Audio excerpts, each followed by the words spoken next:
Bismillahirrahmanirrahim. Assalamualaikum warahmatullahi wabarakatuh. Waalaikumsalam warahmatullahi Ye, wabarakatuh. perkenalkan saya Muksin Hadi.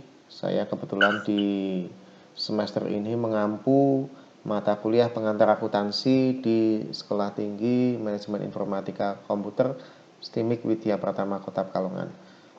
Yang pertama, sebelum kita refresh tadi mungkin saya mohon maaf ada gangguan kontrak belajar yang ada di kampus TIMIK. Yang pertama presensi 10%, kemudian tugas ini 30%, UTS 25%, UAS 35%. Nah, tugas 30% ini apa? Tugas 30% ini adalah setiap kali Bapak Ibu akan melakukan perkuliahan, tolong bisa diresum dulu, dirangkum dulu. Jadi nanti saya bagi per kelompok Bapak Ibu. Ini kelompoknya mahasiswa ada 9 ya. Berarti mungkin satu-satu saja, nggak perlu kelompok. Jadi nanti individu, masing-masing individu tugasnya adalah membuat resume maksimal 3 lembar, diketik ya. Kemudian yang kedua, bagi mahasiswa yang kebagian untuk presentasi itu akan membuat PowerPoint. Akuntansi berasal dari kata account. Account artinya adalah kode rekening. Jadi kalau Bapak Ibu akun ya, akuntansi berasal dari kata akun, bahasa Inggrisnya account. Kalau Bapak Ibu biasanya di perbankan, itu biasanya Bapak Ibu kan ditawari juga, silakan Bapak Ibu mau buka rekening atau mau buka akun, itu adalah rekening. Jadi akun itu adalah rekening Bapak Ibu. Kalau Bapak Ibu bisa pirsa, bisa lihat apa itu rekening. Rekening adalah kodifikasi khusus untuk masing-masing user. Jadi kalau Ibu punya rekening bank, maka kode rekening bank Ibu pasti akan unik dan hanya untuk menampung dana yang berasal dari Ibu saja. Tidak mungkin dana itu bercampur dengan rekening nasabah yang lain. Sama halnya dengan akuntansi. Akun di dalam akuntansi artinya adalah sebuah kode khusus yang digunakan untuk penyajian laporan keuangan, khususnya dalam proses penjurnalan. Ya, jadi akun di sini adalah kode khusus untuk penyajian laporan keuangan, khususnya penjurnalan. Nah, contoh akun apa? Akun itu macam-macam Ibu. Ada aset, ada utang, ada ekuitas atau modal. Ini adalah jenis-jenis akun. Ada akun aset, aset sendiri terbagi dari aset lancar, aset tetap. Nanti kita akan belajar sampai di sana. Ini gambaran besar untuk perkenalan apa sih yang dimaksud dengan akuntansi. Akuntansi berasal dari kata apa, kemudian definisi akuntansi itu apa sebenarnya. Ya, sejarahnya dulu sebelum kita belajar masalah definisi. Akuntansi itu sejarahnya sebelumnya berasal dari tata buku berpasangan Ibu. Kalau yang dari SMK itu pasti tahu bon A bon B. Jadi tata buku berpasangan itu adalah setiap kali kita melakukan pencatatan akan dicatat di dalam dua buku yang berbeda.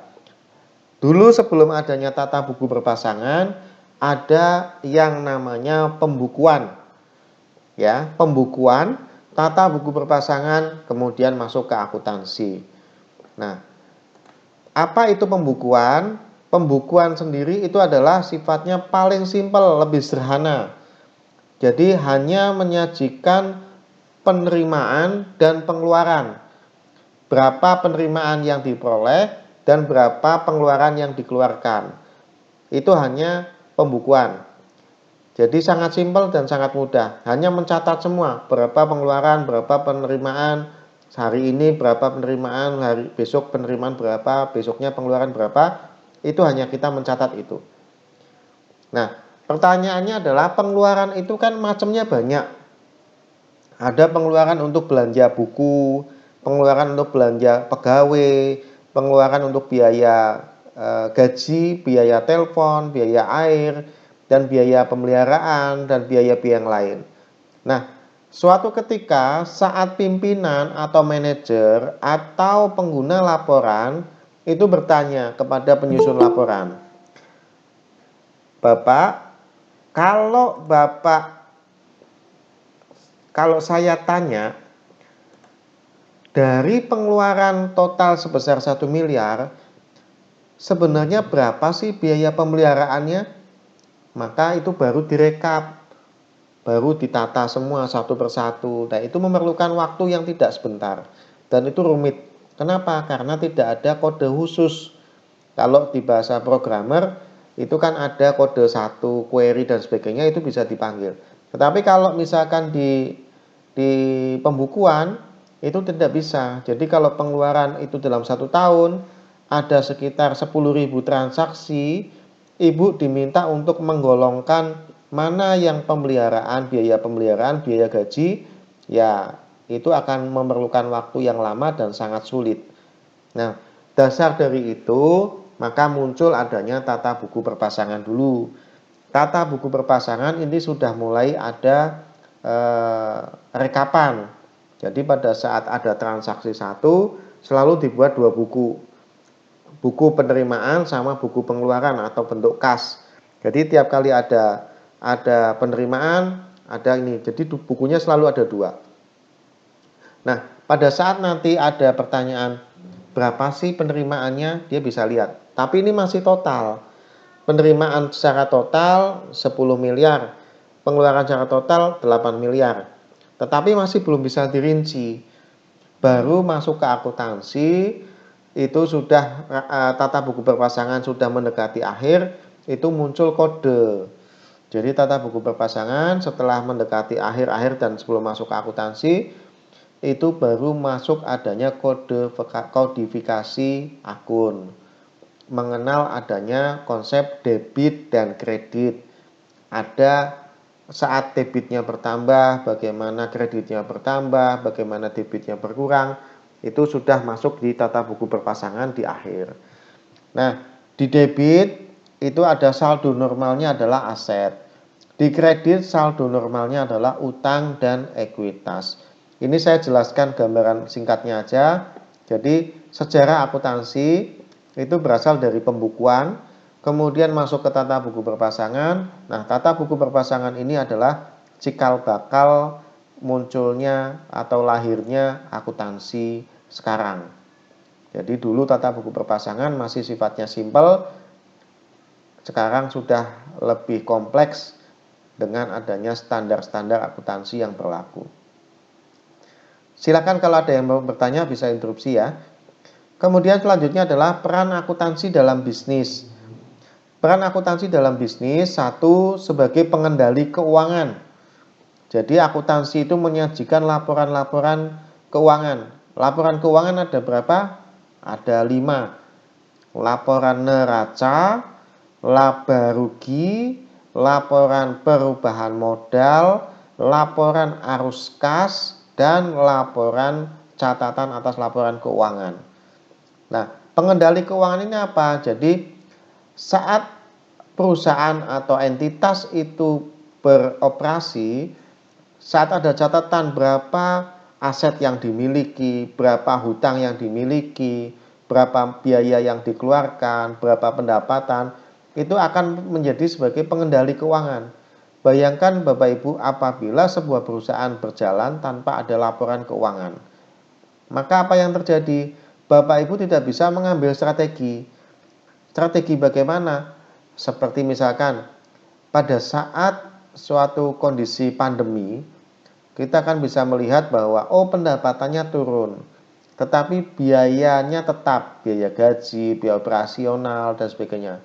Maka perusahaan harus bisa berinisiatif untuk bisa mencari bisnis-bisnis lain yang sesuai dengan kondisi pandemi. Misalkan tadinya itu offline, sekarang menjadi dagang online. Nah, itu adalah Tahunya dari mana? Dari laporan akuntansi. Saat biaya itu turun, lihatnya di mana? Laba rugi. Saat pendapatan itu turun, lihatnya di mana? Laba rugi. Saat kasnya kondisinya sedikit, lihatnya di mana? Di arus kas. Saat hartanya kondisinya adalah banyak yang dijual, lihatnya di mana? Di laporan neraca. Itu jadi akuntansi dalam bisnis sebagai pengendali keuangan. Kemudian pengambilan keputusan stakeholder jelas. Saat laporan keuangan itu disajikan, maka laporan keuangan itu berfungsi sebagai salah satu dasar untuk manajemen atau manajer atau pucuk pimpinan mengambil sebuah keputusan yang strategis. Kemudian yang ketiga adalah berhubungan dengan pihak ketiga. Contoh Bapak Ibu pada saat mau melakukan pinjaman ke pihak perbankan, maka bank juga akan melakukan analisis. Analisis dari mana? Dari laporan keuangan yang telah disusun selama 2 atau 3 tahun terakhir. Itu adalah salah satu peran akuntansi di dalam bisnis. Selanjutnya adalah monitoring pertumbuhan bisnis. Jadi saat kita membuat laporan keuangan, di situ ada laporan laba rugi, laporan arus kas, kemudian ada laporan neraca. Di situ kita bisa melihat, bisa membandingkan tahun sekarang dengan tahun sebelumnya, dengan 2 tahun sebelumnya, bagaimana posisi perusahaan kita, bagaimana kas itu bertumbuh, bagaimana pendapatan itu bertumbuh, bagaimana biaya itu bisa efisien, itu bisa kelihatan di laporan keuangan yang disajikan oleh akuntansi. Kemudian yang kelima jelas bahwa peran akuntansi dalam bisnis adalah menyajikan laporan keuangan secara tertib sesuai dengan standar akuntansi yang berlaku. Nah, ini tahapan proses akuntansi Bapak Ibu. Jadi proses akuntansi itu adalah dimulai dari identifikasi Bapak Ibu ya. Jadi perlu diingat bahwa tahap proses akuntansi dimulai dari identifikasi. Nah, setelah identifikasi, Bapak Ibu melakukan klasifikasi atau penggolongan. Ya. Jadi setelah identifikasi, Bapak Ibu melakukan klasifikasi atau penggolongan. Setelah penggolongan atau klasifikasi, yang diidentifikasi apanya? Transaksinya. Contoh, ada transaksi pembelian bahan baku. Maka Bapak Ibu bisa mengidentifikasi apakah itu termasuk sebagai pendapatan atau sebagai biaya. Oh, itu uangnya keluar. Berarti kita mengasumsikan bahwa itu sebagai biaya. Nah, sekarang klasifikasinya. Biaya apa ini? Biaya operasional, biaya non operasional, atau biaya apa? Oh, ternyata itu biaya bahan baku. Berarti ditulis biaya operasional atau biaya bahan baku. Jadi proses identifikasi dari transaksi-transaksi ekonomi. Jadi tidak semua transaksi itu dimasukkan di laporan akuntansi, tapi hanya transaksi-transaksi yang bernilai ekonomis. Ekonomis itu artinya bisa dinilai dengan uang atau rupiah atau satuan mata uang lainnya. Kemudian setelah diklasifikasi, kemudian dilakukan pencatatan atau penjurnalan. Nah, pencatatan atau penjurnalan ini disesuaikan dengan kaidah standar akuntansi keuangan yang berlaku.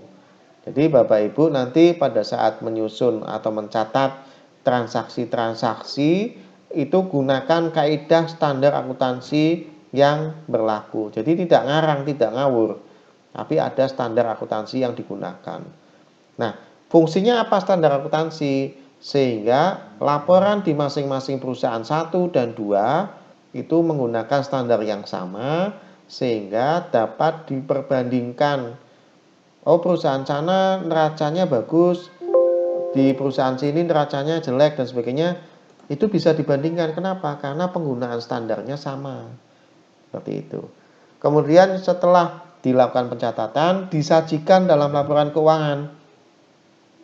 Nah, setelah disajikan di dalam laporan keuangan, setelahnya adalah dilakukan komunikasi atau pelaporan kepada pengguna, dalam hal ini stakeholder atau pucuk pimpinan atau manajemen.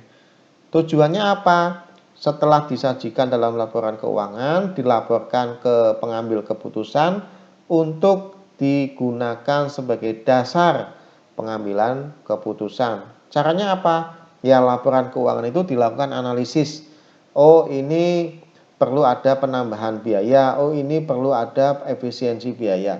Jadi itu dasar untuk pengambilan keputusan, merupakan salah satu tahapan dari proses akuntansi. Kemudian berikutnya adalah informasi akuntansi dan pengguna. Informasi akuntansi dan pengguna. Pengguna akuntansi itu macam-macam Bapak Ibu. Di luar akuntansi, di luar internal, kalau internal kan jelas ya, ada pemilik, manajer, karyawan. Kalau di luar eksternal itu macam-macam, ada perpajakan, dalam hal ini pemerintah, ada supplier, ada analisis, ada analis, kemudian ada perbankan dan sebagainya. Itu pihak-pihak di luar yang membutuhkan laporan keuangan. Kalau internal yang membutuhkan adalah manajer, karyawan, atau pemilik. Nah, bidang akuntansi ada dua jenis besar, Bu. Jadi akuntansi keuangan dan akuntansi manajemen. Akuntansi keuangan outputnya adalah laporan keuangan tentu saja. Digunakan untuk internal, untuk eksternal dan internal. Ya, akuntansi keuangan wujud akhirnya outputnya adalah laporan keuangan yang digunakan untuk eksternal maupun internal, tapi lebih didominasi untuk kepentingan eksternal. Berbeda dengan akuntansi manajemen Bapak Ibu. Akuntansi manajemen ini menyajikan laporan operasi yang digunakan untuk perencanaan maupun pengendalian perusahaan. Contohnya adalah bagaimana penghitungan biaya pokok per unit.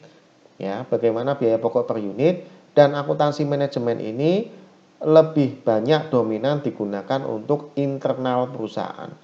Akuntansi keuangan untuk eksternal, bentuknya laporan keuangan, kemudian akuntansi manajemen untuk internal manajemen atau internal perusahaan. Seperti itu. Ada pertanyaan Bapak Ibu? Silakan, ada pertanyaan? Monggo. Silakan, ada pertanyaan?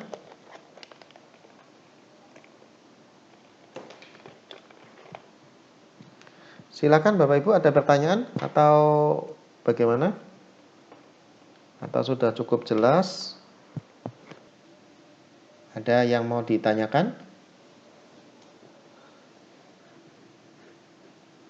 Belum ada, Pak. Oke, kalau tidak ada terkait dengan pembagian tugas ya Bapak Ibu.